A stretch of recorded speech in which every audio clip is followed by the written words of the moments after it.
बिहार की राजनीति से इस वक्त की एक बड़ी खबर सामने आ रही है। केंद्रीय मंत्री चिराग पासवान लड़ेंगे विधानसभा का चुनाव। सामान्य सीट से चुनाव लड़ने की बड़ी रणनीति, दलित और सवर्णों को एक साथ साधने की चिराग पासवान ने बड़ी कोशिश की। नमस्कार, मैं हूं संजीव और आप देख रहे हैं आप तक न्यूज। अगर आप हमारे चैनल पर नए हैं तो चैनल को जरूर सब्सक्राइब कर लें। बता दें कि चिराग पासवान पिछले कुछ महीनों में कई न्यूज चैनलों और अखबारों के साथ इंटरव्यू में इस बात को साफ कर चुके हैं कि बिहार का चुनाव उनकी सबसे पहली प्राथमिकता है। केंद्रीय मंत्री चिराग पासवान बिहार विधानसभा चुनाव लड़ने जा रहे हैं। इस संबंध में रविवार को लोक जनशक्ति पार्टी रामविलास की एक बड़ी बैठक हुई है। बैठक में यह प्रस्ताव रखा गया है कि चिराग पासवान को विधानसभा का चुनाव लड़ाया जाना चाहिए। कार्यकारिणी ने इस प्रस्ताव को सर्वसम्मति से पास भी कर दिया है। बिहार में 6 महीने के भीतर विधानसभा के चुनाव होने हैं। चिराग पासवान पिछले कुछ महीनों में कई न्यूज चैनलों और अखबारों के साथ इंटरव्यू में इस बात को साफ कर चुके हैं कि बिहार का चुनाव उनकी पहली प्राथमिकता है। उन्होंने पिछले विधानसभा चुनाव के दौरान बिहार फर्स्ट, बिहारी फर्स्ट का नारा दिया था। तब से वह लगातार इस नारे को दोहराते रहे हैं। चिराग पासवान कहते हैं कि वह बिहार के लिए बहुत कुछ करना चाहते हैं। चिराग के बिहार विधानसभा चुनाव लड़ने का राज्य की राजनीति पर क्या कोई बड़ा असर होगा? बिहार की राजनीति से आ रही खबरों के मुताबिक चिराग पासवान पटना, दानापुर या फिर हाजीपुर में से किसी एक सीट पर उतर सकते हैं।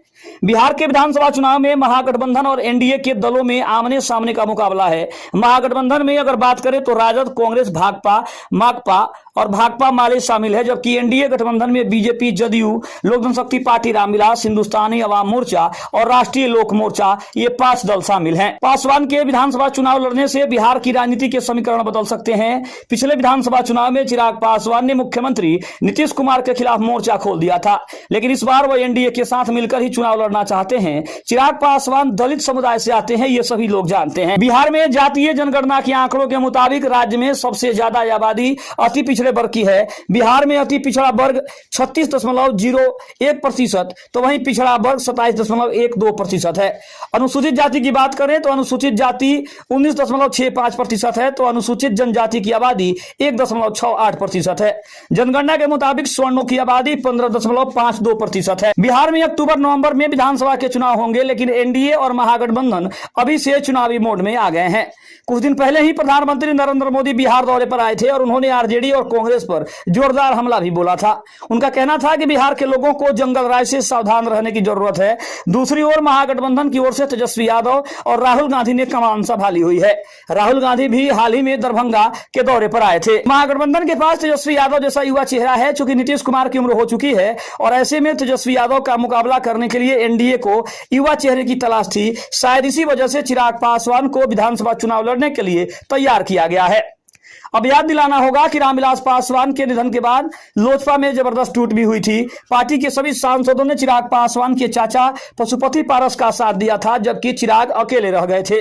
लेकिन उसके बाद चिराग ने जबरदस्त कमबैक किया है और लोकसभा चुनाव में उनकी पार्टी के 5 नेता लोकसभा पहुंचे। उनकी लोकप्रियता को देखते हुए मोदी सरकार ने उन्हें मंत्री भी बना दिया। अब सवाल ये उठ रहा है कि चिराग पासवान ने इतना बड़ा फैसला कर लिया है और उन्होंने स्वर्ण जाति के विधानसभा क्षेत्र से चुनाव लड़ने का जो बड़ा फैसला किया है, इसको भी कई मायनों में देखा जा रहा है कि क्योंकि एक तरह तो देखा जाए तो दलित समुदाय के लिए चिराग पासवान सबसे बड़े नेता तो हैं ही, साथ ही साथ अब सवर्णों को भी साधने की चिराग पासवान ने एक बड़ी कोशिश की है। और पटना, दानापुर से उनके चुनाव लड़ने की जो बड़ी खबर आ रही है, इसी विधानसभा क्षेत्र से चुनाव लड़ने की जो उनकी बड़ी खबर है ये आ रही है, तो कहीं ना कहीं चिराग पासवान ने अपनी रणनीति को एक अलग ही रूप देने का प्रयास किया है। अब देखना काफी दिलचस्प होगा कि इसकी आधिकारिक घोषणा कब होती है कि चिराग पासवान कौन से विधानसभा क्षेत्रों से बड़ा धमाका करने जा रहे हैं।